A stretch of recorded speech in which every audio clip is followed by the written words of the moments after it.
Welcome to the Smart Podcast, where healthcare meets hustle. Each week, we bring you inspiring stories from nurses who've turned their clinical expertise into thriving businesses, innovative startups, and impactful ventures. Our guests share insights, challenges, and triumphs of merging compassion with commerce. Whether you're looking to elevate your nursing career or embark on an entrepreneurial journey, the Smart Podcast is your go-to resource for motivation and actionable advice. Tune in and transform your passion for care into powerful catalyst for change. Welcome to the Smart Podcast, where healthcare meets hustle. Each week, we bring you inspiring stories from nurses who've turned their clinical expertise into thriving businesses, innovative startups, and impactful ventures. Our guests share insights, challenges, and triumphs of merging compassion with commerce. Whether you're looking to elevate your nursing career or embark on an entrepreneurial journey, the Smart Podcast is your go-to resource for motivation and actionable advice. Tune in and transform your passion for care into powerful catalyst for change. Welcome to the Smart Podcast, where healthcare meets hustle. Each week, we bring you inspiring stories from nurses who've turned their clinical expertise into thriving businesses, innovative startups, and impactful ventures. Our guests share insights, challenges, and triumphs of merging compassion with commerce. Whether you're looking to elevate your nursing career or embark on an entrepreneurial journey, the Smart Podcast is your go-to resource for motivation and actionable advice. Tune in and transform your passion for care into powerful catalyst for change.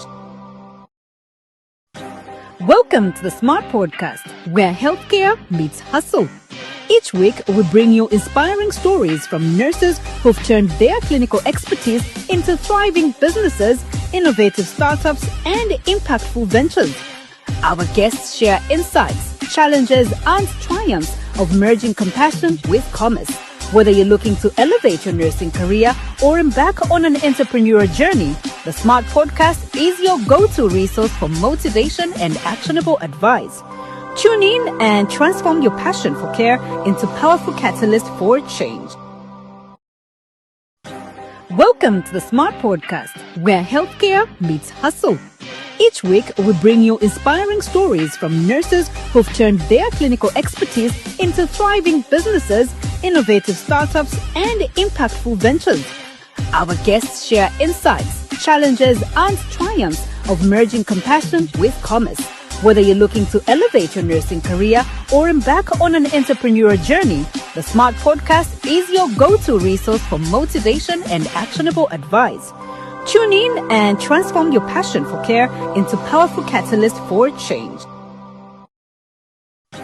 Welcome to the Smart Podcast, where healthcare meets hustle. Each week, we bring you inspiring stories from nurses who've turned their clinical expertise into thriving businesses, innovative startups, and impactful ventures. Our guests share insights, challenges, and triumphs of merging compassion with commerce. Whether you're looking to elevate your nursing career or embark on an entrepreneurial journey, the Smart Podcast is your go-to resource for motivation and actionable advice. Tune in and transform your passion for care into powerful catalyst for change. Welcome to the Smart Podcast, where leadership meets purpose, and of course, policy meets people, and national vision meets personal journey. Today on the Smart Podcast, we are honored to have Minister of Commerce, Trade and Industry, Honorable Chipoka Mulenga, a man whose journey reflects commitment to service, resilience in leadership, and a clear vision for economic growth and industrial development. Now, beyond the title and public office lies a personal story shaped by family, education, professional discipline, and of course, defining moments of leadership. Now, in this conversation of the Smart Podcast, we will explore not only the policies and the progress of the Ministry of Commerce, Trade and Industry, but also the person behind this office. His early life, values, challenges, achievements, and aspirations for Zambia's economic future. But of course, on the podcast, I'm joined by always Tendai. Tendai, How are you? It's been long since I saw you. I'm okay, and how are you? Good. You It's sound. been a while. It's been well. Yeah. Yeah. You sound to have a flu. What went wrong? I think the cold. I don't do well with the rains. Is that so? Yes. Ah, okay. Good to see you. Good to see you too. And remember, this podcast is sponsored by Elitrasmart Limited, the #1 medical supply limited. If you want clean uniforms, always visit Elitrasmart. Yes. So as far as healthcare is concerned, Elitrasmart is the #1 company to go to. Honorable Minister, thank you very much for joining us on the Smart Podcast. We know it's a busy schedule you have, but sparing time, we really appreciate. Bakalaba, thank you very much for inviting me, and thank you very much for also making time to come and interact with us here at the Ministry of Commerce, and particularly with myself. And to you, Tendai, thank you very much for making time to come and visit us and have this conversation with us. It's a privilege. And ultimately, I want to thank your sponsors for making stories of simple individuals like myself to be told out there. It's important. Thank you very much. Thank you very much, Honorable Minister. Now, for starters, let's just go back to where it began. Yeah.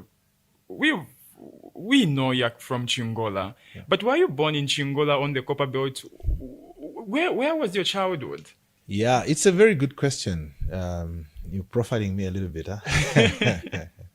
I was born in Mufulira in a family of 7 children. But my parents tell me we were 8.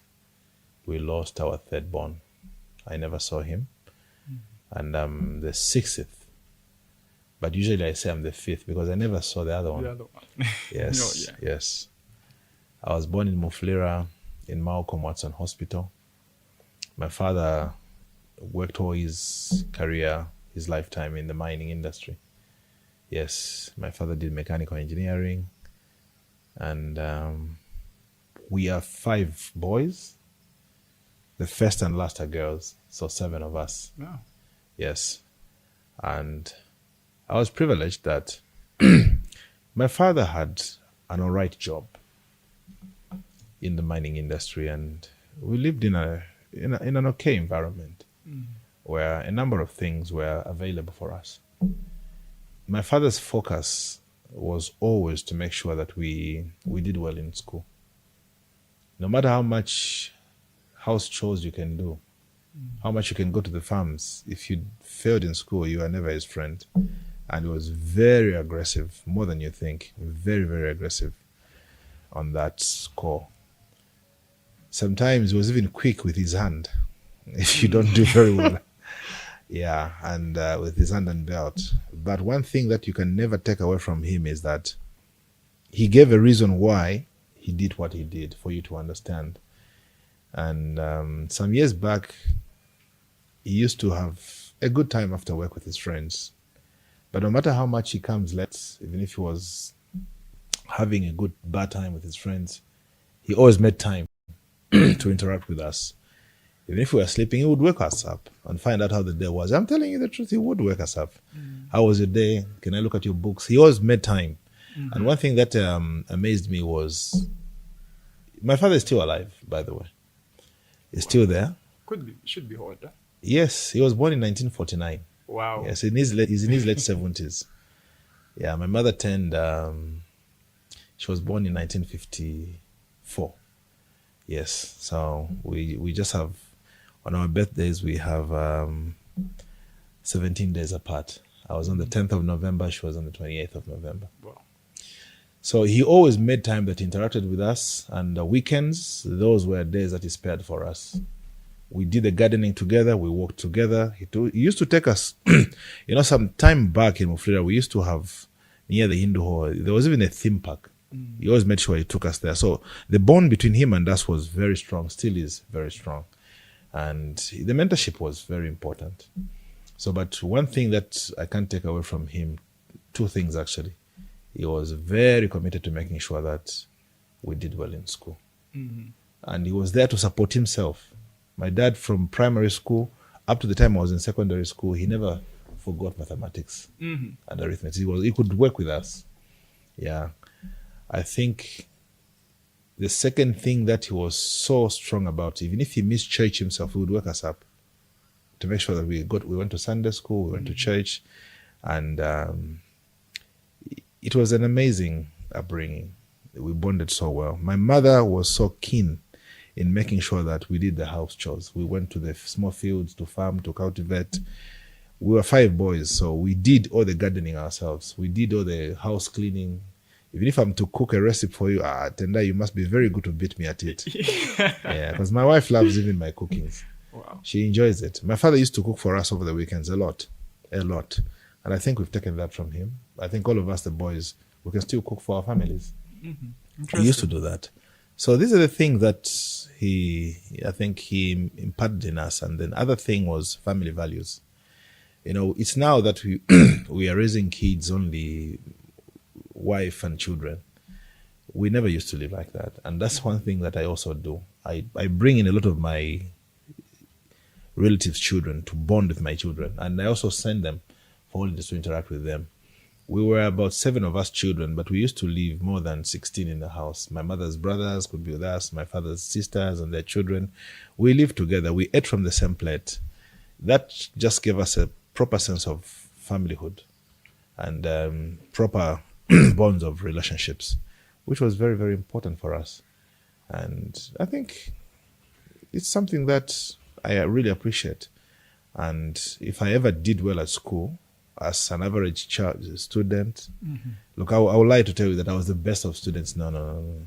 The only thing I knew was I would not be the best, but I will not be among the failures. That was not part of me. You were there, balancing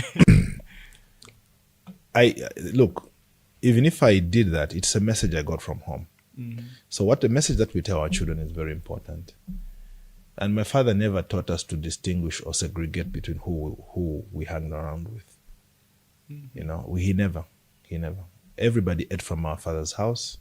We interacted with everyone else, irrespective of their social background, their nativity, their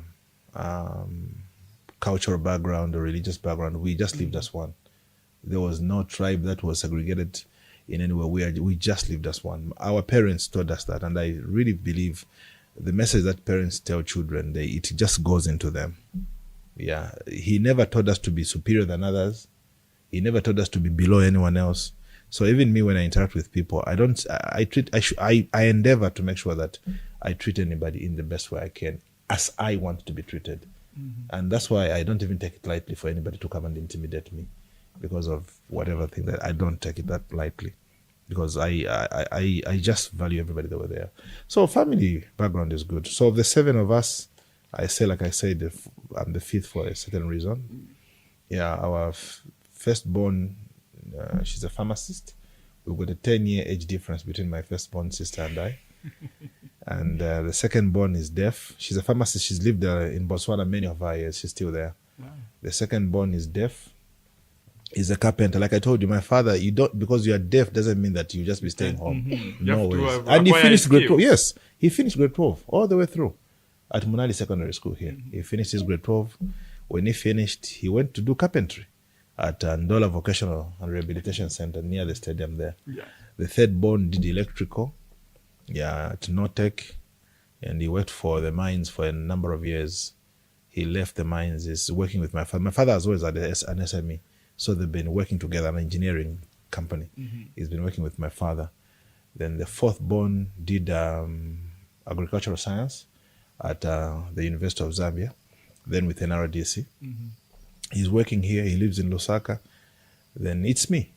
I first did, after secondary school, at Mufria Secondary School, a school that I'm very passionate about. I went to the Commonwealth University, where I graduated in the School of Mines. I'm a surveyor myself. Yeah, I worked for 15 years in the mining industry. And then my other postgraduate program was with Mancosa in South Africa. Management of, that was a Bachelor of Commerce, Entrepreneurship. Then again, I did my other paper with the University of Zambia, which was a master's, an MBA. And then that is it. Then after me is my young brother, who is a chemical engineer. He was at CB as well. He worked for Mopani Copper Mines, left Mopani. He's in the DRC now. Yeah, then our last born is a girl. She did purchasing and supply, like you. So, yeah, that's us. Interesting. So now you've mentioned about briefly your primary, secondary school, and of course that interest which came from dad, who was very passionate about educating the family. Tell us about your stay at the Copperbelt University. Is what you enrolled for what you wanted to do? You know, because we spent much time with my father and we lived in a community of miners in the neighborhood. So the most of the people we interacted with, you know, Back in Mufulira. yes, the way the mining setup was done, you'll find that doctors lived alone, nurses lived alone. So you could tell that this is where doctors live, this is where nurses live. Then now miners, like mining engineers, based on their rank, and engineers, let's say mechanical, civil, based on their position in the mines, they also lived in a certain area. So you find that we, their children, we would speak the language of mining. It's the only thing we thought about. So me, the only thing I wanted to be was a mechanical engineer, like my father. Because my father, he could talk about machines, cranes, bore mills, crushers, screens, everything. And I just envisioned myself to be that man in my overalls and my spanners, turning those things. It's the only thing I thought about. But my father did not want me to become a mechanical engineer like him. He was okay with others being, I don't know up to now, he hasn't explained to me why he didn't want me to be a mechanical engineer. He wanted me to be an accountant. Yeah, I don't know. He just wanted one of his children to be an accountant. So when we finished, when I finished high school, he was so, I applied at the University of Zambia, I applied at the Corporate University. He was so keen to making sure that I do accounts. So he was telling me, son, I don't have much money, but I can even get a loan for you to go to Zikas. Oh. Go and do accounts there. You know, Zikas was a very prestigious school then. Yes. It was not a university like it is today. It only offered, I think, must be 2 or 3 courses. Then it was only SCCA and CIMA. If there was another one, I don't know. So it was a very prestigious, and say, I want you to do that. But, you know, there is this myth that was coming from people telling us, accounts, where will you get a job? There are no jobs for accountants, which is a lie. But jobs are everywhere. But it's about the kind of accounts you do. So I was not so passionate. I remember one day he was going for work. He woke me up around 5 a.m. I was preparing him for work and everything. Then he was chatting. Have you applied at Zikas? Have you done this? I said, not yet, but my acceptance letter came. I got 2 acceptance letters. One was at University of Zambia. Again, you know, we need to find good career guidances, because when they accepted me, it was in the School of Humanities. You know, because we are living with miners and everyone, they started laughing. In humanities, what are you going to be doing there? There is nothing for you there, you know. So I was not even keen to go there. Then again, I got an acceptance at Copperbelt University in the School of Built Environment. The course was supposed to be land economy. But I didn't know what land economy was. So I went to my father, talked to him, Dad, there's this land economy. My father told me, when you get this job, you just work in the councils, and the councils don't pay people. So you'll be impoverished like no man's business. So how good is that deal? Then again, you know, I appealed, I wanted to go into a Western course. I don't know what happened. For some reason, I got an acceptance letter in the School of Technology, a diploma in mines, in surveying and everything. Then my father said, you better even do this than that degree which you want to pursue. So, anyway, that's my background. And so I went into school, and I was very fortunate that I went to do now that program. And the time we were graduating, the country had a serious shortage of surveyors. Serious shortage of surveyors. Companies like Konkola Copper Mines, Mopani had to go to countries like Zimbabwe to search for surveyors. So the time we were graduating, we were sorted for, actually. So I left the mines, I left school to work for the local government. I worked for Mufulira Municipal Council for about 6 months. And true to my father's words, that if you work for the council, this will be your problems. I worked for 6 months, no salary came through. And my basic salary then was about 150 kwacha. And today would say, yeah, okay, whatever. You know, this rebasing. No, not 1.5. 150 kwacha. The 150? Yes. Wow. That was my basic salary. In 2006, that's what I was offered. And I never got paid for the 6 months. So, and I remember, he said, so that land economy, he said that it's only confined to the mine, to the councils. So I was going to live all my life without getting paid. But it's not true. Land economy is a very good profession, very diverse. You can save in a bank. It's a very big portfolio. I would encourage people to do that. It's a very big portfolio. You can work anywhere. You can work in a bank. You can work even in the mining sector. And it's an amazing profession, proper. So now, because of that less engagement, and that was what was spoken to us about, I limited myself to that. So ultimately, I could have done something else. So 6 months, no pay. Then I got a job within a few months, because KCM was looking for surveyors. Yes. So I quickly got a job there. And now look at this. The difference was my basic was 150 kwacha, which never came. But then KCM offered me 2,200 kwacha. Wow. Yeah. My father was working. He had retired, I think, a year after. So I left. I joined. And the salary was coming every day, every month. Every month, bonuses, and say, oh, wow. Yes. Then I was called, I think, after a year or so to say, your salary that you worked for at the council is ready. It's ready. Yeah. And a triple bonus. Yes. Yeah. Yeah, so you moved from the council, you joined KCM, a good pay. How was your stay there? At KCM? Yeah. Look, first, you asked me about my stay at CBU. It was good. Yeah. One thing that I really appreciated CBU, never leave your God. I saw that, look, like I told you, my father was committed to say, to school God. And he has really held me in many things. There's a lot of things that present themselves with a lot of excitement, good things, but the end result is painful. And I can see you relate to the Bible. Don't be anxious. Just take it easy.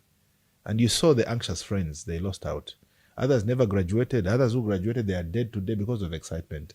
But I've got friends back in school. Donald Kalebuka, Musiani, Stephen Kakungu, many others. And one of them is a reverend now, Reverend Davis Kasonsa in the UCZ. The other one is a very strong preacher of the gospel, Bishop Alex Chama, and others who helped us to stand. And they could take us to fellowships and everything as first years. Because, there's excitement. Others, we lost them in first year. But it helped me stand. So we graduated, got a job.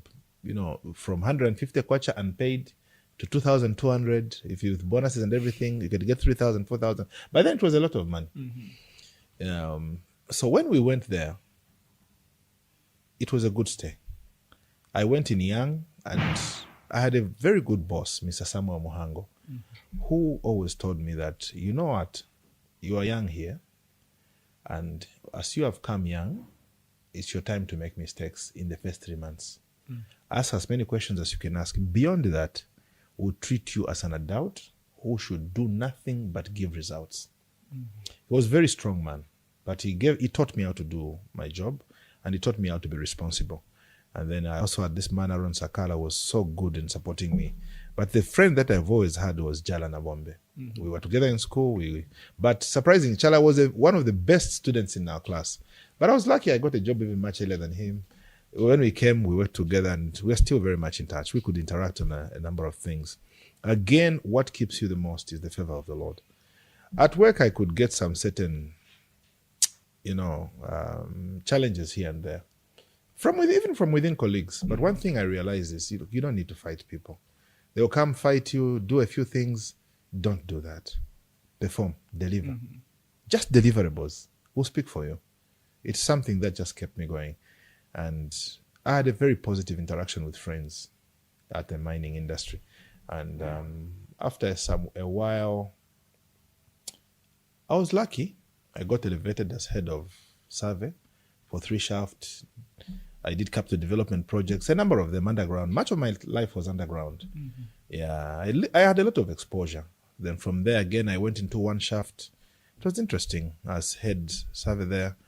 Then while I was there, we had a number of friends in different departments, geology, mining, and others. We were interacting. So it gave me a broader scope of the entire mining value chain. In geology, in mining planning, and others. We had a lot of interactions. Then we had this technical manager, Praveen Sharma. He believed in me so much, in just how I presented myself, how I articulated issues. he believed in me and he gave me a responsibility. It was an elevation. From the position which I had, I moved into a certain scale, which was dollar rated paid. Yeah. And I think it came also with recommendations from man who was my manager, Mr. Charles Littia, and I think he's still there at KCM. Yeah, he was, Mr. Littia was a very tough man. A very tough man. And don't go to him and tell lies. He will know, right? Yeah, he was very experienced. You can't lie to him. You lie to him and he will hit you very hard. So you go to him and tell him the truth. So I was not scared of him. I respected him, but I was honest with him. So he liked me for being honest. And I told him the hard truth. If I've failed, I'll tell him, sir, I can't do this. These are my challenges. He would speak on top of his voice, but he'll give you the solutions. So it was the same thing that I carried with me. And after that elevation, it gave me opportunities. I was excited. I went into a position where I had the privilege to get a car allowance. I could go into any showroom, pick a car of my choice. The company would pay for it. I picked my first brand new car, must be about 10 years ago from now. It was an Isuzu X-Rider. It's still there. I love it. My wife just said, "Oh, just go for this one. Let's get it." And I never drove it. I gave it to her to drive. She still loves that car like no man's business. But at work, ultimately, I had a lot of experience and exposure with different people. To me, the opportunity of working is not just about delivering. It's also about personal growth. Personal growth is not just about work that you do. How do I learn from other people's behavior? How do I learn and make myself better based on their best abilities to impart into myself? From there, we drew lessons. And, well, it was a good stay in the mining industry for 15 years. But the most interesting part came in when the PF government liquidated Konkola copper mines. To some extent, KCM management through Vedanta brought it on themselves. They stopped increasing conditions of service for Zambian workers. They stopped buying supplies from the local people. They were just, everything was coming either from India, South Africa, or other places. That started now building anger in the Zambian contractors and suppliers, including us, the employees. So now when the PF government, who were always working with the Vedanta, despite the concerns or cries of the Zambian public, however much we cry, they never listened. But when they realized that we were headed towards the elections and they were losing popularity, then that's when we saw President Lungu coming and make that announcement. The time he made that announcement, I was about a month or so in a position which I was acting now as contracts manager. I think I was the first, if not the only surveyor, to have been given that opportunity to work in contracts now. There was a friend of mine there, Mr. Kayuni, Leonard Kayuni, who was acting, but he was working there. He went on leave. So Mr. Littia told me to act in that position. So when I was acting there, I did literally well. Leonard was there to support me even when he was at work, at home. I knocked off, did a very good job. People got paid, contracts were running and everything. Then I got a call around 18 hours. You know, when I mean to work, if I'm told to report at 7 o'clock, I'll be there at 6:30. So that my 30 minutes is just for me to settle down, have my time with my God, and do what I have to do. So at 7 o'clock, I go on with my meetings. If my time to knock off is 17 hours, 17 hours is the time to down your tools, not when to be out of the gate. And again, the mining industry has got this culture, which I really hope can just be a culture that goes to everyone. And I've been trying very hard to bring that culture into the civil service. We know when to report for work in the mining industry, but we do not know when to knock off. When I'm given a task, I should deliver. Just because it's time to knock off, I shouldn't leave it.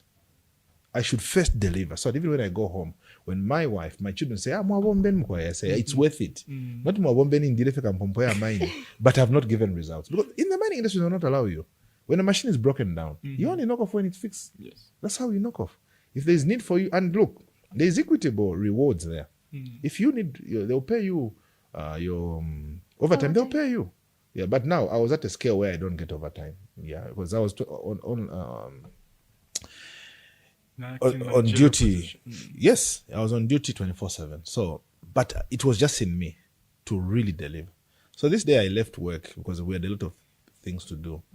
And I think I was talking to, must be one of the managers there, was Samara Nyurongo and Leonard Kayuni. When I left, drove from Chilawombe, because I was commuting, I drove from Chilawombe, went into Chingola. The moment I just arrived, I got a phone call from then was acting director. He's still there, to call me and tell me that we need you back. And I was thinking, what haven't I done right? But instinct told me that this is something to do with politics. Because look, I became very strong in politics while we were there. Very, very strong and very, very vocative, very outspoken. Because I had joined Dr. Kambwili in the NDC.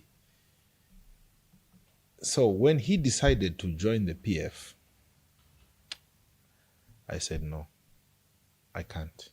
I've spoken too much against the PF of the wrong things they do. And it was so funny. My mother asked me, why are you joining politics? You've got a good job. You get paid enough. And why do I said, Mom, it's not about me getting paid. It's about the injustice that I see happening around. And the gap that I saw, look, when I was senior section surveyor, I don't know, the difference, I think that was there between when I was promoted into a dollar account, the huge gap that was there. I just saw, this is an equitable distribution of wealth. In between here, we can fit in a number of them. So it was incumbent on me to speak for people. And again, I could see how just not the right services were delivered. So when I switched off from Dr. Kambwili, when it was not, he said he's going to PF, I said, okay, I'll stand alone. But what angered now the government was this. I went on radio. And when I said I will stand as independent, but I will vote for HH and I'll campaign for him. And HH was the biggest thorn now to the PF then. So I had a lot of engagement with some senior managers. I think they were delegated to talk to me. You can't talk to like this. You got a job and everything. I said, yes, I was talking on radio, but it was out of my work time and everything. So, and besides, this company may be under whatever liquidated by everything, but it's still a private company and I still have the right to do that. A lot of senior people were sent to talk to me about, but I felt, look, if we don't support HH to continue and the PF continue, the hooliganism, the thuggery, guys, you've not been in the center of this thing. It was not right. It was just something else. So that announcement I made was really aggressive on me. I never even met HH then, never. But I just believed in what he was saying. Said, this, I will support him. That brought a lot of resentment. So I believe it's what they called me the night. It's a comeback. When I went there, they said, okay, we want to transfer you. Because they had no reason why they should fire me. Oh, yes. Yes, they had no reason. They transferred me to Nampundwe. Nampundwe was a mine which they regarded to be one of the useless mines where they were just shunting people. It was kept running for politics, not that it was giving them value. And there was this friend of mine, Freddie Ngando, a brilliant mechanical engineer. He was transferred purely because of his tribe. He had the wrong name and the wrong tribe at the time. This guy was just a good engineer. But he was not allowing to pay people wrong salary, undue allowances. So these guys went to the minister then, who was member of parliament, and other people, made allegations to him about him. And because the people that made allegations had the right names at the right time, at that time. So the guy was kicked out as well. We met. There was this man, Mr. John Lukaki. He liked to put his faces on the T-shirts. So the MP there thought intimidated that maybe he's going to challenge him. Him kicked out as well. So we went to Nampundwe. There was this young lady, not a young lady, Judith Kabemba. She's now the president of DP. Yeah, we were together. She was very pro-political. So as well, kicked out, shunted into Nampundwe. So when we went to Nampundwe, it was a serious punishment. We decided that, guys, we are here to make a difference. Mr. Lukaki was the most senior-most person that we went there, and he was very much supportive. One thing that I do, as long as I'm on the job, even if you like me or you don't like me, as long as I've accepted to work, I should give my best. Whatever pressure you subject me, as long as I've not stopped working, if I report, I should do my best. So we went to Nampundwe. We had a different attitude. We had to deliver. We found a brilliant mine manager there, Mr. Chongo Ruben. He's an amazing man. He embraced us, gave us tasks. We performed beyond our target. We turned Nampundwe mine. We revolutionized the performance there. We found an amazing team that embraced us. And from that time, the pyrite mineral that is mined there was produced more than everybody anticipated. KCM started using it, blending it with the copper, and also started exporting it. So I was very excited about it, but I never stopped politics.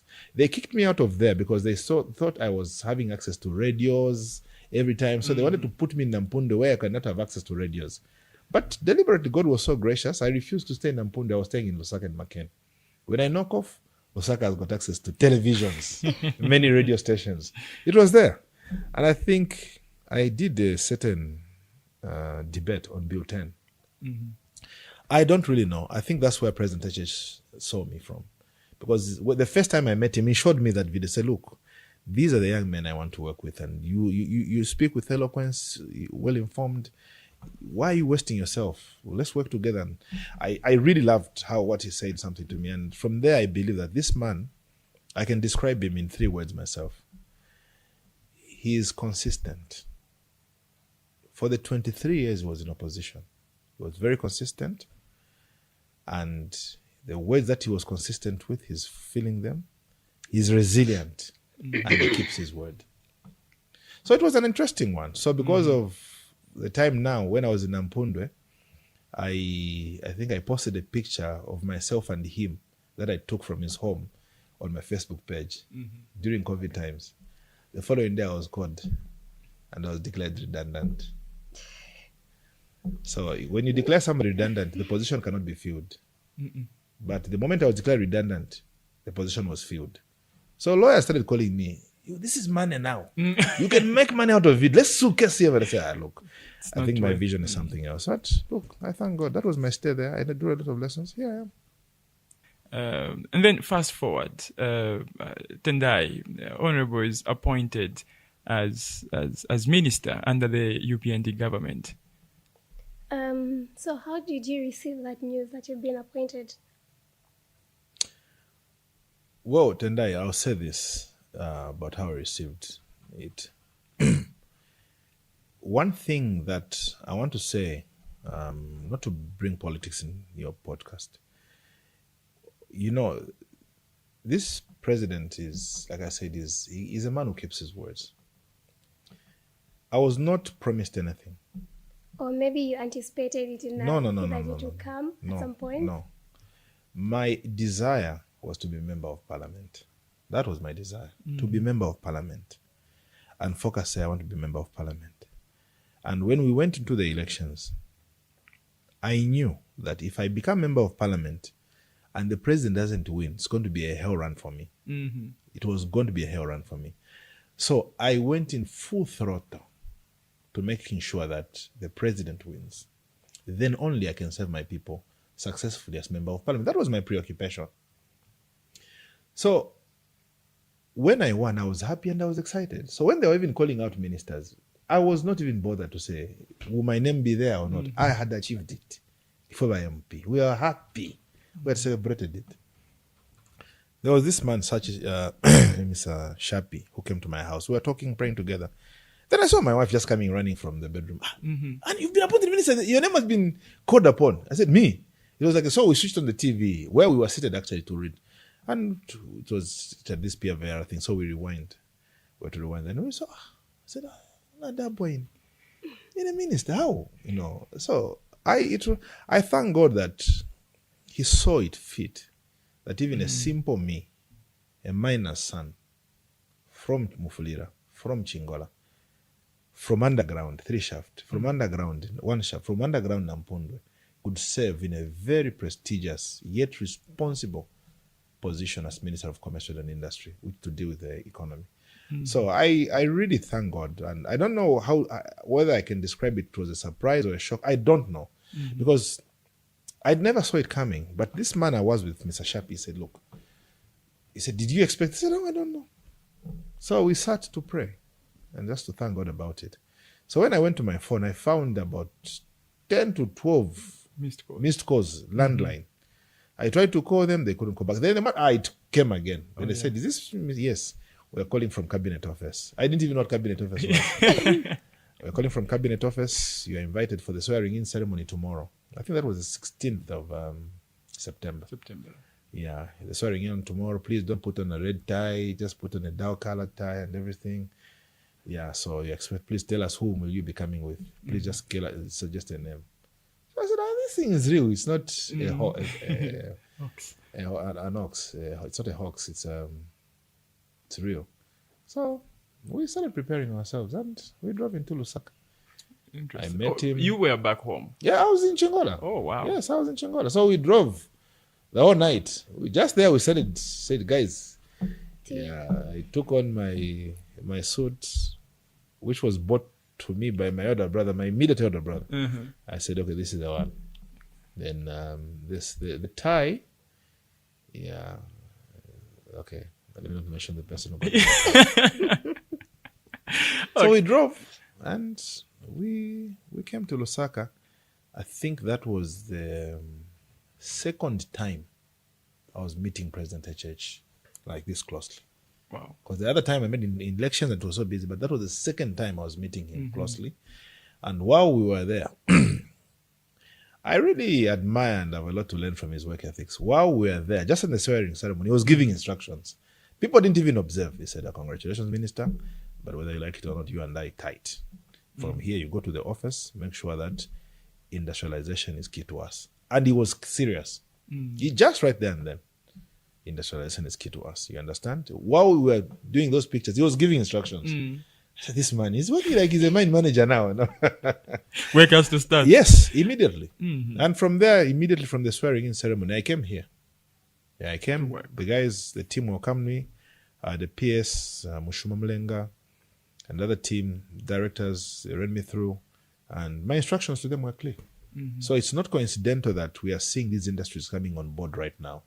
It was instructions that came from day one by the president. Let's also just reflect on your time here as Minister of Commerce, Trade and Industry.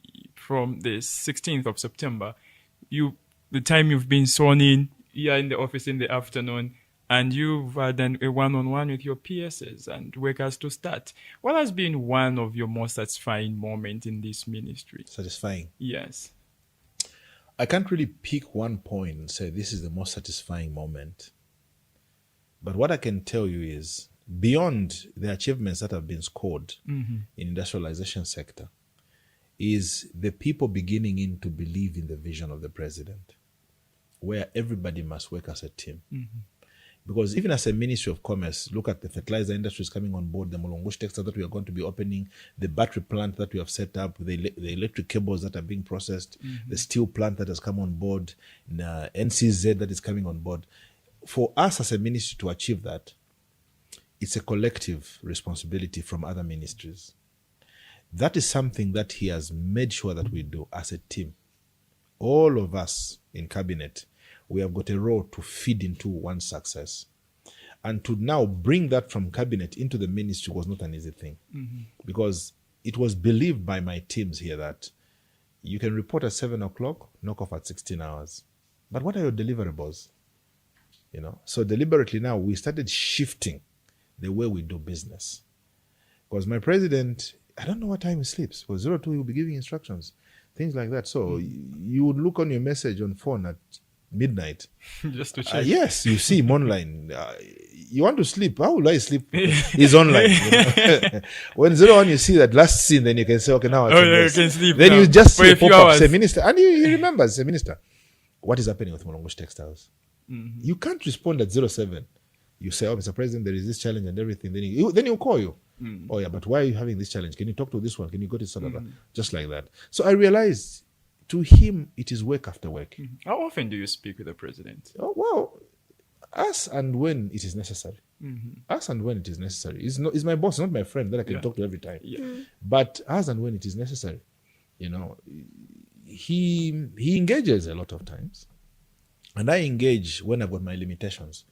And I realize that I cannot only be engaging when there are limitations. Sometimes I should also engage when there's a success. You know, because look, if me, a simple minister, can have pressure from different angles within the country and outside the country, what of him who is dealing with now, not only Zambia, the world itself? Our relationship with the world, he has to manage it. So sometimes I just say, oh, Mr. President, that this thing that you asked me, we have scored. You would see, you say, Minister, good. Give me the results. You give him. Well, one thing about him is He's very encouraging and happy when you score, but he also sees that there is more to be done. Even in your successes, he'll tell you, but you should have done this. Why didn't you do this? Okay, Mr. President, I'll go and do it. Okay. Then you run to do it. It's something that keeps me pushing, and we talk as and when it is necessary. Let's dive into your ministry now, Honorable Minister. You've been sworn in 16th of September, 17th of September 2021. That very day, you are in the office. You have an interaction with the dear colleagues. What has been the past 4 years? You've been in the office for the past 4 years plus now, and we are into the new year, 2026 now. What are some of the things you can point at as some of your scores as a ministry? Okay. Like I said, we work as a team. It's not about Chipoka. It's not about the Ministry of Commerce. It's about the government as a team. Buying into the vision of the president. We realized when we were taking over that there's so much unemployment, there is so much poverty, the major economy itself was going down. But how do we do this? A country needs to produce more. A country needs to have more people working. So the first thing that the president showed direction, the leadership on in bringing more people on board is this. And I want you to pay particular attention because most of the times governments are out. What they do is they increase pay as you earn. Remember, it was a very small number figure. I think it was at 17%. Now it's 37.5%. Yes. The same workers were getting the punishment or the hit with the increase in tax. But the question that you should ask yourselves is, how has a church managed not to increase pay as you earn from 37.5%, which we found, to a higher figure? We needed to increase the tax base. How do you increase the tax base? It is not punishing the same people with a higher figure of tax.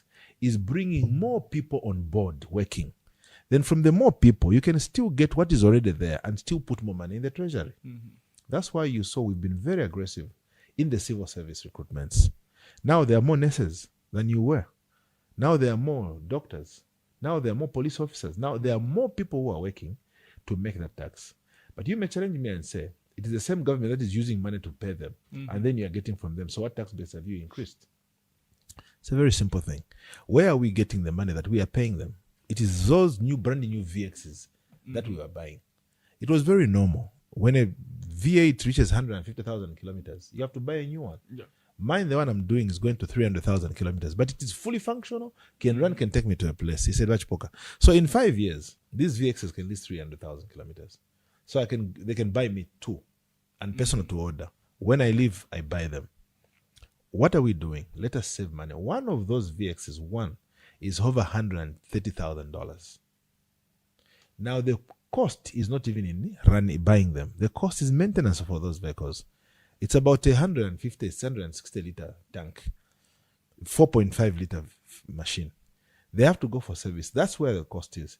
So now we calculated and said, this amount of money, if we use it prudently, we can fund free education. We can consistently pay teachers or civil servants without a day missing. That's how come you don't see strikes in this government, because civil servants are paid on time. That's why you don't see acrimony from students. Students, they get bursaries on time. Me, I was a student. My friend, it was jumbo every month, because the people were not getting their money.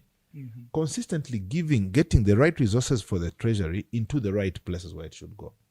But beyond that, what we've got now, these more people working, getting the right resources, which has always been available, used wrongly, into the right places now. We need to create jobs. In the past regime, don't forget this, mines started closing one after the next. Konkola Copper Mines, direct KCM employees, we had over 10,000, reduced to almost 3,000. Question yourself, where did the 7,000 go? In the streets. Mopani, that's Konkola. Mopani Copper Mines, it was the same thing. But when we reopen it, more jobs start coming now. The contractors, total with KCM employees, were sitting at 8,000. Now they are 13,000.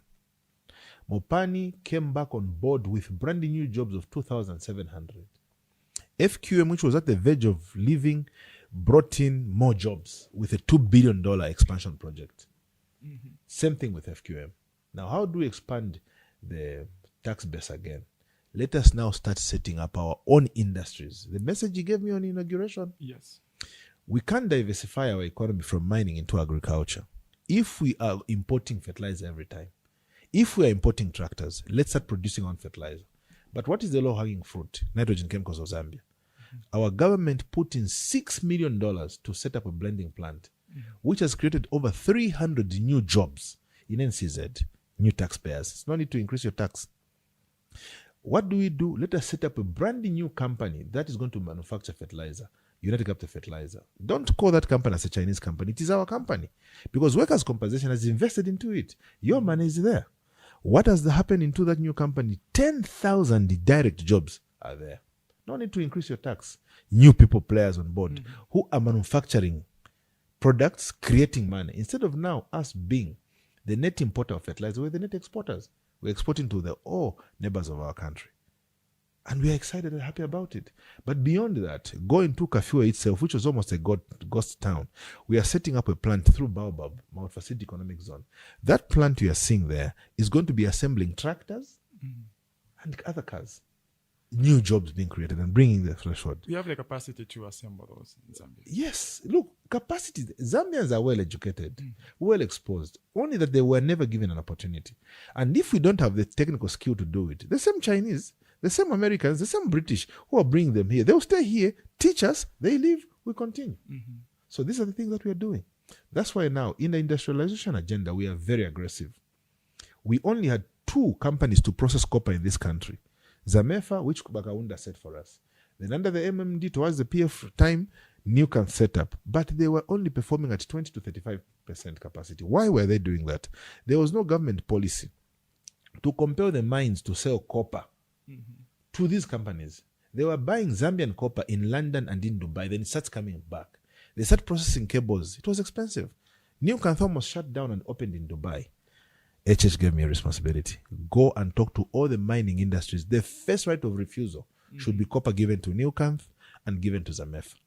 They now have got contracts with every mine for the copper they need. But because of that policy direction, many companies have now set up in Zambia to start processing copper. We've got Proton, we've got Uniflex, we've got 5 more that have set up in the last 4 years. That's a good achievement. As a team we have done, but through the Ministry of Commerce. That's the vision of the President of Industrialization. Now, all these companies I'm telling about, new ones, they have got a collective of more than 7,000 to 9,000 jobs. New. No need to increase your tax. Your pay as you earn. Because there are other new players now who are bringing it on board. If all these jobs I'm talking about were not there, your pay as you earn today, in the same fashion other governments were working, should be more than 40%. But that's what you've been protected from. So it's a score that we are doing. Manganese, and in future, if we continue like this copper will stop moving as a raw material to other countries. We'll be leaving wires. And that's what we want to do. Manganese, which was moving as a raw material, going into India and other places. In Chivombo, I'm sure you have seen Chivombo when you're driving, those warehouses, those structures. Yes. Those were meant to be warehouses. I went there in 2022, January. I've never forgotten, it was a rainy season. To take a message to my friends there. The president said, it's not going to be a warehouse anymore. It's going to be an industrial park. Tell them. Because the design for that was supposed to be bringing shirts from China, shoes from China, for distribution across Southern Africa. Already made. That was supposed to be just warehouses. Because they were even priding that we are along the road, the corridor line here to go into DRC, to go into Malawi. We said, no. Go there and see what is happening. Now Zambia, from our own manganese, we're making car batteries. Buy Zambian products, be proud. And the warranty for those car batteries that are being done by Sunvolt batteries is not 12 months, it's 18 months. So we are doing it and making it in our own country. There's PDV now, we're producing steel. United Capital Fertilizer is expanding from that 10,000 workforce they have. They are setting up a phosphate plant which will create more 10,000 jobs next year. Trade Kings is expanding their investment with Kingsworth. They have set up now 1,000 more jobs have been done. We commissioned it. They are even now expanding their dairy gold production. So more brand new jobs coming on board where we can get taxes and save you who have already been working. That's a strong achievement. People are not seeing these trickle down to their homes right now immediately, because we are in an investment mode right now. People have not broken even or get the profits. The moment people break even and everything, it will now get down to homes and people will see. But we are look at it in the long term. What should we do? There is no way a country can be strong economically and industrially if you don't have industries. But what are we doing to just inform the people of the vision? Because you've rightly put it, people are not seeing it because it's some sort of long term. But we have also a mindset of people who would want to see short-term results and then benefit. Short-term result. 10,000 people that had no jobs. They've got jobs. Are they going to get salaries after 10 years of that? They get salaries every month. Short-term result. NCZ, which had been functioning for years in the MMD time, is now functional. Over 300 people have gotten jobs there. So now they're able to go out there and afford food for themselves. And short-term result. We should have increased the tax for you to 40%. We have not done it. Short-term result. Children that were not going to school, over 2 million now are into school. What are you looking for? Short-term results. Students' bursaries have been given back. But the biggest problem, I'll tell you, is that you, the media, the most unfortunate thing is you are so driven to make headlines on negative news. Because in Zambia, it is what sells more. The positive ones, you don't want them. I don't know what I have said here that is wrong. I'm telling you, it is what you're going to use to catch attention for the people for your highlight about this program. You have chosen to shelf a positive news and foster on negativity. Maybe the way I'm seated here, I don't know how my tie is sitting. It's what you're going to bring out. We have become a people that thrive on negativity. Any positive things, we shelve it. You see a beautiful girl going there. All you're going to say, kutafuara shani chai. Mutashafe to make up na iwa moi. And we have become a country that is way too political. There's something that the president has been talking about. TikTok. There is nothing wrong in TikTok. It's good. But talk about positivity. When you go to other countries, social media is being used to foster their development. Young people are talking about what they can do to contribute to their personal well-being. Kuno kutukira pofia abantu. Kuno kushobera pofia abantu. Tefya chipoka adifiria. Na vena nombo mla nwanda na mashies. Okay, na ina. Ya kuposta waposha. Shachiku mwana fi mtu wanza kuposha nyefe buwino hapa. So look, the media is a very strong ally in bringing economic development. Because I can assure you, if you put good headlines make investors cap. Good headlines make you have a good spirit. The more sales you get, the more even the economy develops. But negativity, even about your own country, it shuns people to work with you. So we are doing what we can, but it's about you people who are in the media choosing what to report. So I would advise, especially you, look, you're young people here. Stay out, make a difference. Make a meaningful difference. Now we've got a Bill 7 which just passed, where don't think just because you are young, now walk about parliament. It should be young with a vision, young with a deliberate, sound approach to economic development. So be young and be noticed. Count. That's what we are looking for. So we can't expect young people to be behaving the way people who have given up in life. Yeah. No. They say youth are the future leaders. This president has said you are the leaders now. That's why he's taking you to parliament. So that you can just address youthful issues. But in Gokalan, tukafe na ngule anda fipachivi. Tawa kaya momodi. Kaya do one sell. Didn't say you. I was look here the media. I was just giving an hypothetical example. If I challenge you today, go just buy the newspapers out there. No. They will not talk about the launch of Zambia Trade Agriculture Trade Policy, ZATIP, which is issuing about $170 million to small-scale farmers into value addition. Yesterday, the State Cabinet was doing it. Go and see if it is there. You'll just see that, this cheated this one. These guys are hypocrite. That's so. Can we be a country that is positive? Can we be a country? Maybe the positive news does not reach them faster, hence. Because, look, life is about what you choose. Yes. I'm telling So you. ideally, it's about choice. the media would justify themselves. So bad publicity is actually good news. Yeah, So look, it's simple. Bad publicity sells more, but it's what is killing the country. Unfortunately. Good publicity can even do better. Yeah. So it's what we should do. Can I tell you why bad publicity has taken center stage? It's politics. Today now, everyone is a politician. Everyone is a journalist. And be careful. You guys who are trying to enter into the media space, you are being taken over by anybody who has got a smartphone. And unfortunately, anything can be done and verified, and people take it. Oh, Chipoka said this. Whereas with AI, I'll be here. Somebody will be playing with my head somewhere. Tomorrow you'll see somebody with my face walking naked in the streets. And you say, Ebo tumwene. But I was with, even you who are with me here, you walk out and say, now mwikatoku. You even agree. But you forget you are with me. I think we saw that clip. The president said he saw an AI for his yeah. face. Oh, idana ka shade Yes. na ukulanda tiyo mama na baisha chafta ba wina bill 7 baya kwata na shade number. But look, if you see, you think in HH, verify information and post it. And again, you should learn to know people's conduct and character. We don't, as a party, engage into politics, or as a government into politics of talking about others. Do you see HH talking about these presidential candidates? You ask yourself a question. Maybe you have not even paid attention. We are country focused. We are development focused. We are economic focused.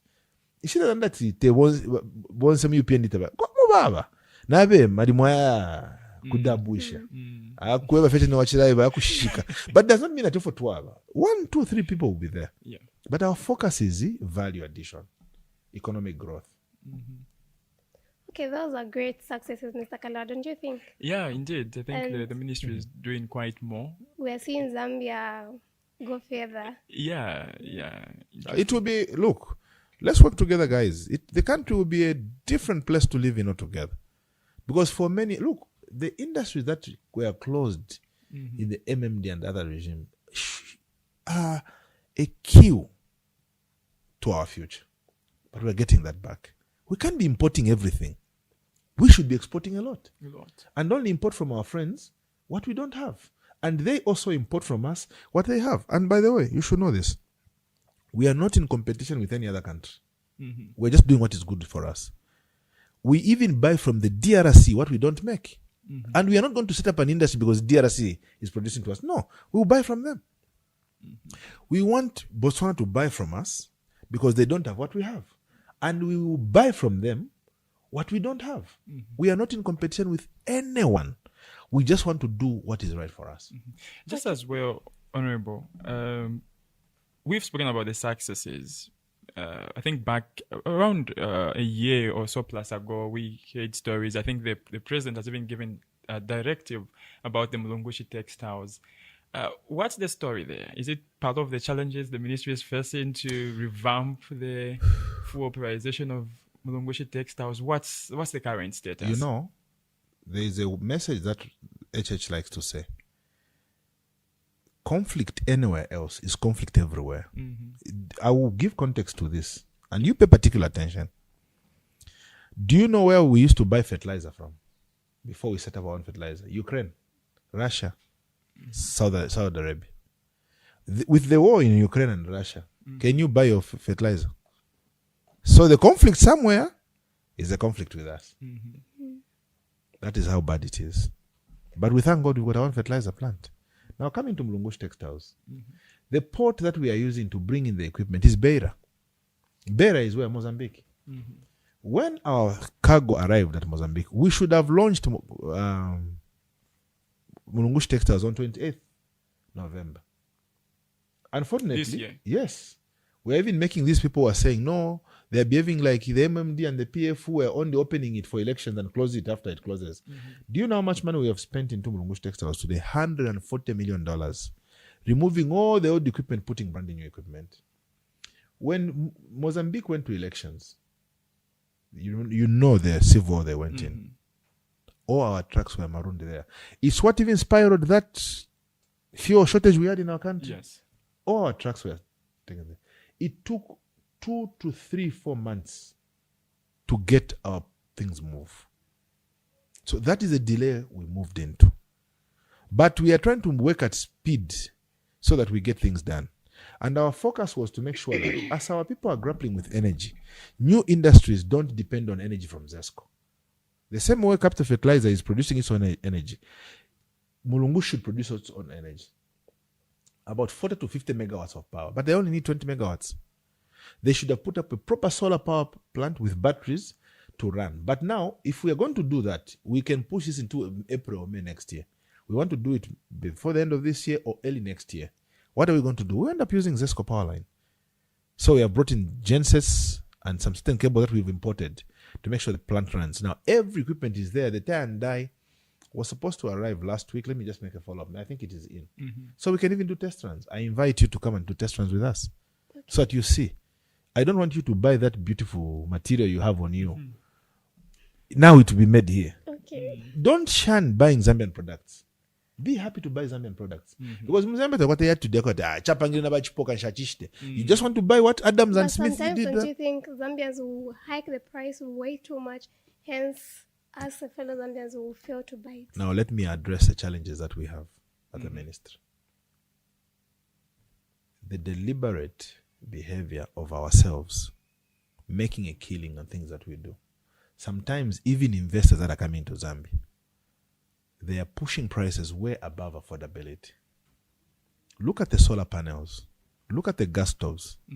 Our government is not charging any duty on those things. Yet the prices are even beating stoves that are charging duty. Exploitation. But when I get involved as Minister for Commerce, you people, the media, and some economic associations say I'm interfering in the market forces. If I don't represent you or speak on your behalf for you to get value for your money, who will? It's my job. That's why I am very strong on my permanent secretary for trade. I'm very strong on the director for domestic trade to making sure that they speak their economics language to support you people. Cement that we produce ourselves right now, it should fetch between 160 to 170 kwacha. It goes to 240 kwacha. And then we sit as a ministry and say it's okay. But the producers are not increasing the price. Why has cement gone up? And I will not rest until it gets to the right price. You should ask yourselves. Well, there are two folds. Number one, because there is so much uptake of cement, it's a law of supply and demand. The roadworks are going on too much. The mining industry, look, when the president is talking about $2 billion investment, the $2 billion is now buying too much cement in Lumwana to expand the open pit. The $1.25 billion is buying too much cement to expand Kansanshi. The CDF projects are getting too much cement. Then now, our friends in the neighboring countries, they are buying it a lot. But should the price at home be affected negatively because of the exports? No. How are you going to be proud that this is your cement when you're going to be charged the price the DRS is buying or other countries? It is your cement. The price here should be good. Are there any factors of production that have changed negatively? No. If anything, they've gotten better. Don't forget, last year before January, going to January, the inflation was 23%. The kwacha was at almost 30 to $1. The cost of fuel was 35 kwacha. Electricity was a challenge like it is right now. But there are these three fundamentals that we have sorted out. Kwacha now is about 23 to 20, 22 to 23. Gotten better. Inflation from 23 to it's going to 10 now. The kwacha from 28 to 22. These are the factors people are talking about. No, these fundamentals, to do business is difficult for us. Now they are better. Why can't they pass on the benefits to you? Us, as your public servants, HH has given you what you wanted. So now you should also pass on the benefits. So if you don't want me as your minister to represent you and talk to them to pass on the benefit, and you call me names, you or the media, to say I'm interfering, can you also now join me as a fourth estate to remind them to say, guys, there are these 4 issues that were a python to you. Now you are remaining with one. So can these 3 also be seen as a benefit to the household users? Join us in this fourth quest to make sure that things are best for everyone. That's why the president is always referring to you as the fourth estate. Maybe you don't understand your power. There is an executive, which HH is leading. Yeah. There is the judiciary, which our Chief Justice is leading. Then there is a legislation, which our Speaker is leading. Then there is you, the fourth estate. But you, the fourth estate, with your appetite to report negativity, can you also go now and say, guys, the price is this. What is the challenge? This is the inflation is this. What is the challenge? Can the people down there benefit? Let's work together. Let's work together. So that's the thing you're saying. Zambians will sell things at a higher price because we don't even love each other sometimes with Zambian people. No. We want to punish each other. Why should we do that? So don't buy foreign things that are made in Zambia. Buy first your local things. So meaning local people are supposed to put those prices to be affordable to us Zambians. Let me tell you something. Why should the copper electric cables made in Zambia be more expensive than the cables brought from China? From Zambian copper. When the copper you got it from KCM, you got it from Russia copper mines.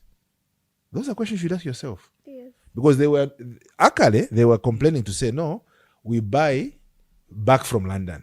So there's warehousing, there's transportation, logistics, there is insurance and other things. So that cost, we'll pass it on to the end user. But now, what warehousing are you talking about from Rwansha copper mine into Zamef? What insurance are you talking about from Rwansha copper from Opani into Uniflex? So these are the questions we should start talking. I'm engaging them on your behalf, but you too, join us. Because when we can't, we will not. And don't misquote me. Because I gave an interview to some certain media house. And they're even suggesting to say, but why can't you just control prices? Maybe like the way fuel is. Then I said, joking, maybe I think we should do that. Government pondering on price controls. It's not what we are doing. Let's have these conversations. It's a free market economy. We love it. We respect it. But can we also be reasonable as producers to pass on the benefit? We understand huge profits are good, but they should be reasonable. Yeah. No, Honorable Minister, we are joining you on this transformational journey. So remember, this is the Smart Podcast brought to you by Elitrasmart Medical Supplies Limited, your number one producer of healthcare attire. So if you're a nurse or a health professional working in any different or across the country, in a facility, hospital, a clinic, Elitrasmart is the number one company to go to for your well-designed uniform. So, Honorable Minister, even as we wrap up this interaction of ours, you arguably should be one of the most traveled ministers. And we've seen a lot of projects, of course, coming in. What project or economic model have you seen outside the country, from other countries, that you believe could work and fit perfectly well in our Zambian setup?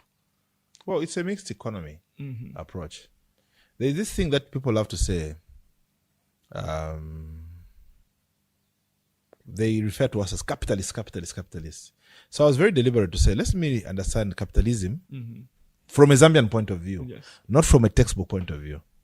They believe a capitalist is somebody who takes money from people and put in his pocket. Then I also went to say, let me understand what socialism is. Socialism in its textbook explanation or in the way it was implemented, it's where the government does everything for its people. All investment is in government hands. Everything where nothing is left. Countries have evolved. Capitalism, the way I see it myself, or let me say the mixed kind of economy that we are even running ourselves. Number one, we've said the private sector must invest. Don't kill them. Support them to invest. The private sector is not foreign investors. Is not Zambian local investors. It is everyone who is not an affiliate of government doing business, and we want to support them. Number one, local investors. Number two, foreign direct investors. Number three, partnerships and joint ventures between the two, which is very important. But what role does government play there? Bring in policies which are predictable, dependable, and consistent. That Zambia is a place to invest in. That's what we want. In the past, these multi-facility economic zones, tax holidays that they provide were only for foreign nationals. ZDA was sitting under my ministry. The president gave me a mandate. Can you reform this? Even Zambians should enjoy the tax holidays. Even Zambians should enjoy the tax incentives. I want to thank every member of parliament, both opposition and government, including the independents. The president's directive was heeded in Parliament. Just like I want to thank all the MPs who voted for Bill 7, for unanimously voting for Bill 7. We agreed as a country, not as politicians, to make sure that incentives are given to the people. I am happy to see that Zambians now are investing in the MFES. They are getting benefits. That's how we develop the economy. But as we bring the private sector to invest in, we will be wrong as a government to watch all investment where we have strategic possession as a country to let it just go. It's a more reason why the president said we should start having shares as a government so that we can help some private sector to provide development that is desired by the citizens. United Capital Fertilizer, it's a private owned entity, but we are partners with the government. Which agency of government have we used? The pension entity, which is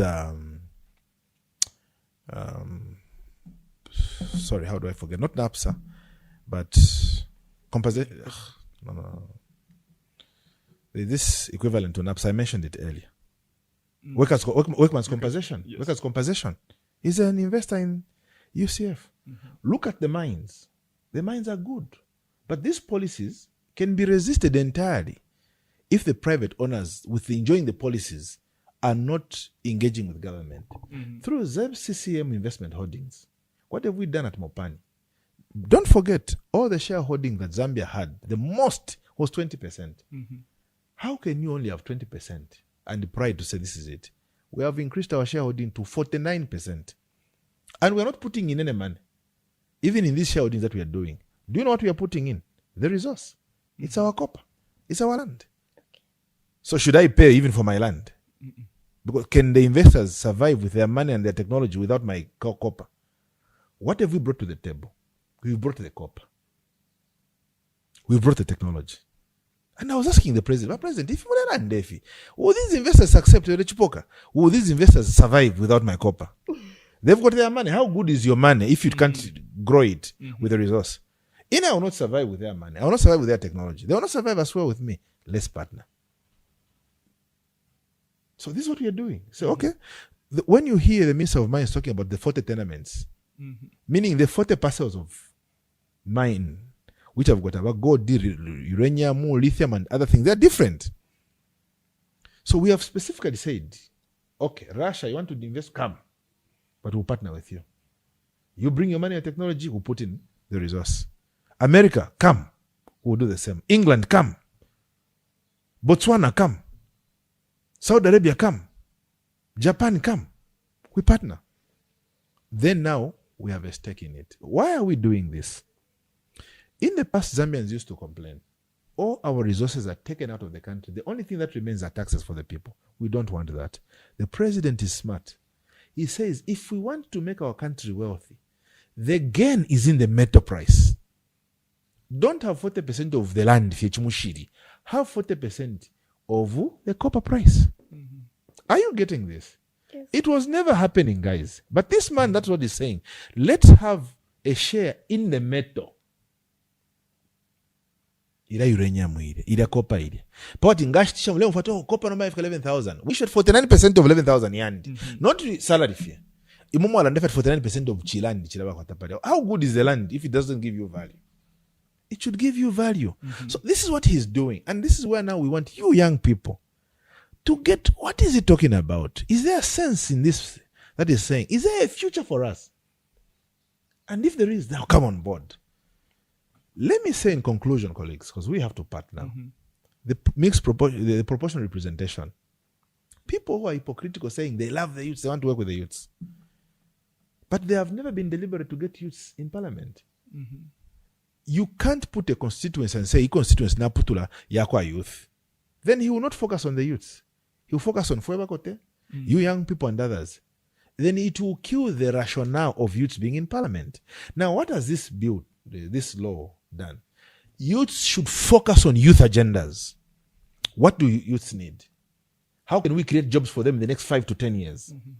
What kind of education system do they need? Government, can you do this? That's what the idea. Women. Yes, I represent women. I've built, based on the president's vision, I'm a maternity wing. I've built our markets. But I can assure you, I'll have my limitation in how far I can represent them. Get those women. Nangutaba kwete indalama shaku in parliament. But amanona bakwata. Bring them in parliament. Let them speak for themselves. They will say, when I go to Labour Ward, what I need, what lacks in such a facility, can you put it there? When women are selling, what they lack at home is such a facility, can you put it there? Then we want women to speak for women needs and address those. That's what this president is doing. No. Fighting against yourselves. The disabled, my dear. The disabled. Me, I've got my elder brother. My own elder brother is deaf and dumb. But truth be told, I will not represent his interests entirely as he needs them. That's why the president said, look, you may be disabled, but you have got the brains. You know what you want to do for yourself. What can we do? Tell us what you think are your genuine needs so that we deliver them for you. People in this country have been wealthy at the expense of the people they meant to represent. These HIV and AIDS programs, where we saw, they're the ones talking about it and forming NGOs and making so much wealthy over the patients of HIV and AIDS. We'll use that TB, minister for the cutting. Look at this. Even for this, like TB patients. But now we want, if you are disabled, be there to speak for yourself so that we understand what you're going to do. I was very happy, not very long ago, in Parliament. We were talking about these sunscreens for our brothers and sisters who are albinos. Now we are saying it should be a mandatory that those drugs, the way we find Panadol, their drugs should be found there. In the hospital. Yes. This is what this government is doing. And the albinos themselves, our brothers and sisters, came to say this is what we need. So it's the same thing that we are saying. Even now, people have made organization for the disabled. Ever pangira finenda mokulalia, but we are receiving wheelchairs. Yala isa for the disabled. Mutunturu yanalenda. Abe never ingire wakata ma wheelchair. Now we want them to come and say, these wheelchairs you give us are not good for Zambia. We want them that are designed with such kind of tires. Ngaya kupompa, ngaya fitaira, ngaya matumbo. Then we give them. Not the able-bodied masquerading as sympathetic to the people. Not the older generation masquerading as youths. The same people are saying, I want to do this for each other. Bakulu, because they want to be going to but that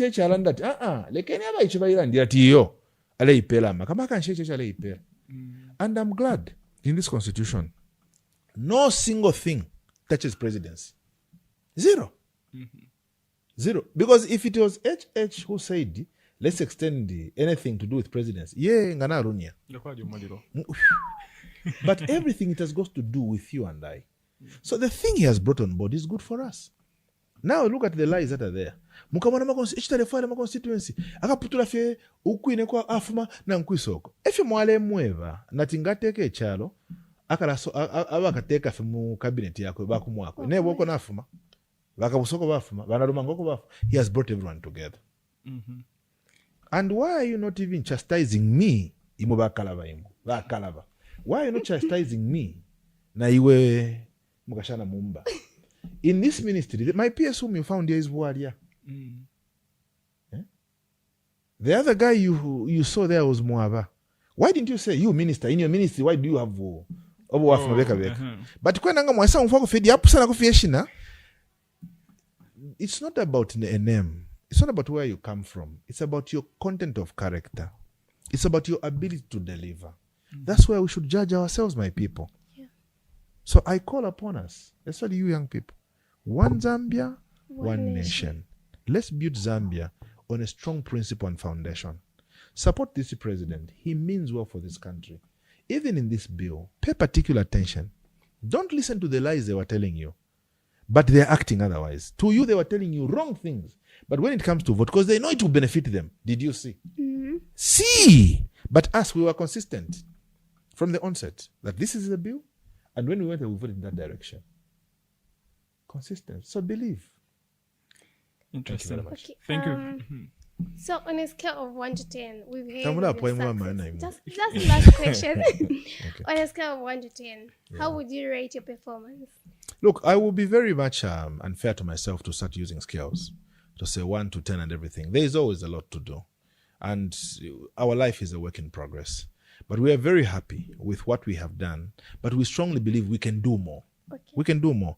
It's a pity this power thing has affected us so negatively. We are very happy that we are bringing Zambians to have education. We are bringing Zambians to work in partnership with other foreign nationals. Don't forget, that you're just Chinese, just Americans, just British, but we are working together. And we have changed. Remember, we have stopped this thing wasanga na muisale chamataba. You remember bale chamataba nenkoko pamoja pada.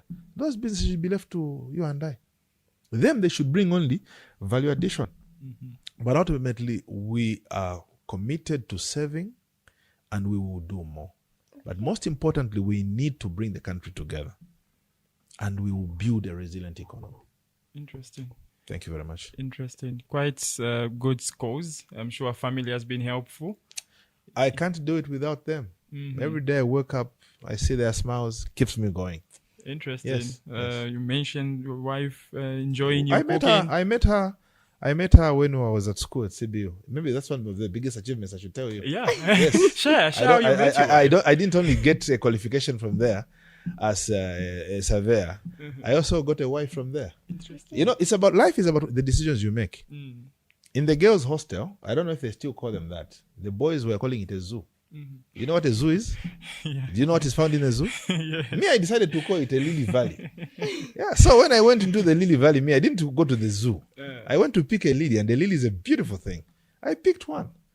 We didn't have much time to wait for each other. When we graduated, we got jobs. We went straight into marriage. So I married very earlier than all my friends, and I've never regretted that day. I wish we even did it when we were at school. Oh, yeah. So, and we've been together, and we work together. She's been very supportive. She's not a politician. She keeps away from politics. I'm the politician. She's an electrical engineer herself. She focuses on her electrical engineering. She works for the mines, and she loves her job. At one time, we discussed as a family to see if she could take a relaxed mode and take care of whatever we have to do. I saw she's so passionate. When I was talking to her about it, she says, I'm going for my master's. And I said, this girl. She came back with our kids that we take care of together growing up. She said, I want to do my PhD. I said, okay, this one is an engineer. Let me support her. She loves what she does. Yeah, but as much as she does it, I don't know where she gets the energy to also focus on me.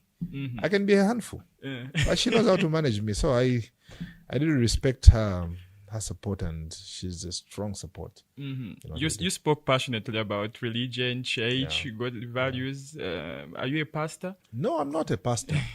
I'm a member of the UCZ church, but I've done a preaching course in what we call TIS, in a theological and it's courses that we do. I'm not a pastor, but I do preach sometimes, and I love to talk even to youth values. Yes, but truth be told, I thank God that He gave me the parents He gave me. I credit to what I am today, but ultimately it's all God's doing. I thank God that I serve under the president HH.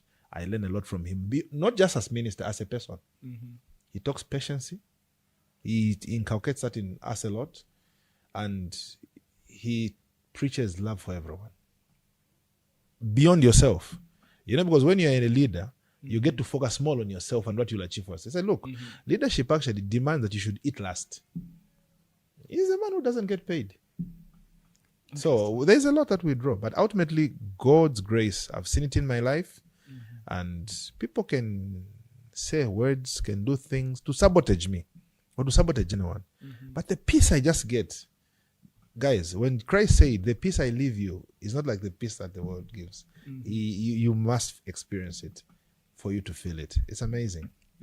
No, Honorable Minister, thank you very much for your time. Indeed, wonderful scores in the Ministry of Commerce Trade. I think it's not an easy journey, but I think we are seeing what the ministry is doing, and we want to wish you all the very best even as we start the new year, 2026. Thank you. Tendai, good lessons to pick up. Yes, there are a lot of lessons that we have to pick up, especially to us, the young people and the ones in media. Because like he said, we focus more on the negatives. So I think it's high time we also focus on the positives so that we can build the country and make it a better a better country for everyone, so that we can develop.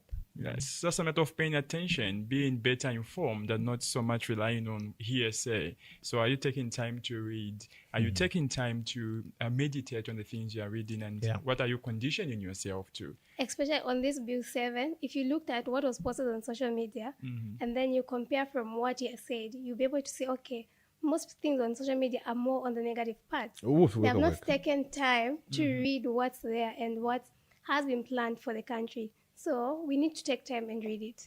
Yeah, I think that's a very good investment. So there you have it. We had our guest on the Smart Podcast, Honorable Chipoka Mulenga, Minister of Commerce, Trade and Industry. And of course, this Smart Podcast is sponsored by Elitrasmart Medical Supplies Limited, your number one provider of healthcare attire. So if you're a nurse, a doctor, pharmacist, you're looking for that special dress attire, Elitrasmart is the number one company to go to. So until next time, thank you very much.